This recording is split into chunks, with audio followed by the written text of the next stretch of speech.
Le prologue a un circuit de 5,5 km tout plat avec arrivée au bord du lac majeur. Magnifique pour Ascona, on fait vraiment le tour de la ville. Première étape, on va passer du Tessin sur Sion avec un col bien sûr mythique, le col du Simplon. On ne peut pas faire autrement que passer par là pour venir au Tessin. Et puis une boucle finale qui est avec un passage sur la ligne qui va préparer les grandes équipes pour l'arrivée, peut-être pour un sprinter, pourquoi pas, on ne sait pas, on verra. Deuxième étape, Sion-Montreux. Une étape pour vraiment un sprinter. Avec Richard, il voulait une étape pour sprinter pour Cavendish puisse quand même en gagner une encore sur le Tour de Romandie. Alors ce sera assez facile comme étape avec un petit tour dans l'arrière-pays, le Jura.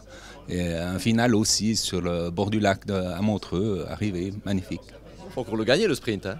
Évidemment, bien sûr, mais là, on va faire une descente depuis Blonay, et puis arriver au bord du lac, et puis ensuite 1,5 km de plat. Je pense que les équipes sprinter vont se préparer pour tirer leur leader. Le vendredi, étape Rennes, étape de montagne, avec un départ du Bouvray. On va passer sur la ligne d'arrivée à Aigle, et ensuite on va partir du côté de Martigny pour faire un col mythique qui s'appelle le col des Planches. Ensuite, on redescend, on monte depuis Saint-Branché, et on va faire Champais avec le bord du lac, redescendre sur les Valettes, et ensuite on revient sur Monté, on va monter les Giettes par Vérossa, redescendre, traverser la plaine B, Villa, et descente ensuite sur Aigle avec arrivée finale. S'il y a 3, 4, 5 coureurs ensemble au sprint, ce sera un maximum.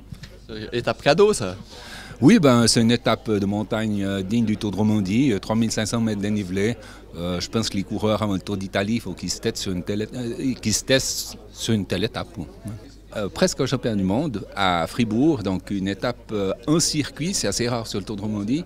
Un tour de 30 km avec bien sûr un Grand Prix de la montagne qu'on va faire tous les 2 tours et un petit Koppenberg à 8 km de l'arrivée qui va peut-être faire un tremplin pour le futur vainqueur.